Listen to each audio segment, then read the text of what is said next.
What was the first Star Wars video game? Well, it was The Empire Strikes Back for the Atari 2600. And I'm going to tell you all about it.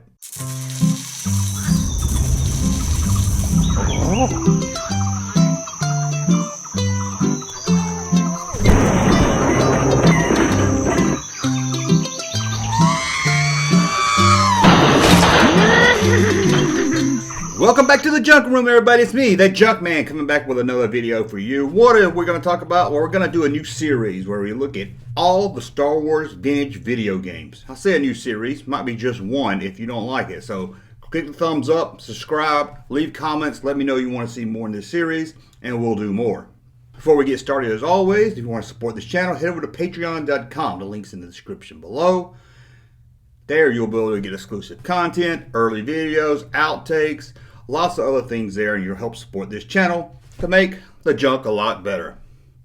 If you want to support this channel another way, you can go to thatjunkman.com and buy some very cool t-shirts like this one right here, and even this one right here. Now, and the first Star Wars video game ever released came to your house. That's right, you didn't have to run out to the arcade to play it. This one came straight to you if you had an Atari 2600. And that was 1982, and it was released by Parker Brothers. A year later, the same game would be released for Intellivision in 1983. But we're going to focus on the first release, 1982, for Atari 2600. Although it's titled The Empire Strikes Back, it doesn't revolve around the whole film The Empire Strikes Back. The game only takes place during the Battle of Hoth. In fact, only one scene of the movie, fighting the AT-ATs. And the game only had one goal: defend the rebel base from the approaching AT-AT walkers.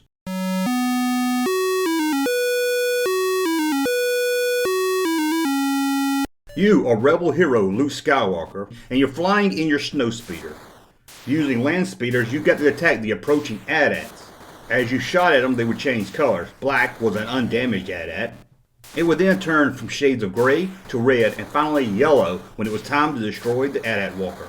To finally take out an AT-AT, the player had to shoot at a small flashing spot on the AT-AT walker that would appear randomly during the game. It would take 45 hits to take down one AT-AT walker.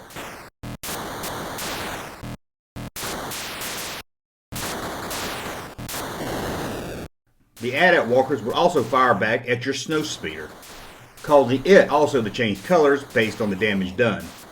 However, a damaged land speeder could land for repairs.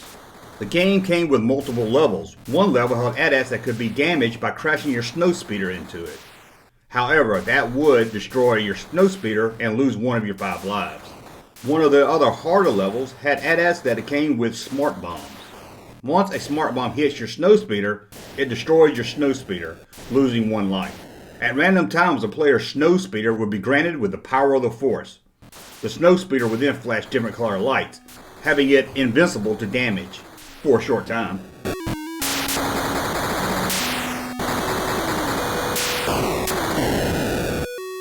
The game ends when the player's 5th snowspeeder is destroyed or the AT-ATs reach the rebel base.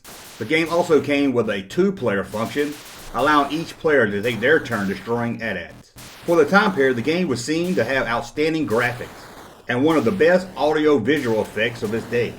Science fiction writer Harlan Ellison said the game was a time-wasting enterprise, and he said worst of all, it bored his ass off.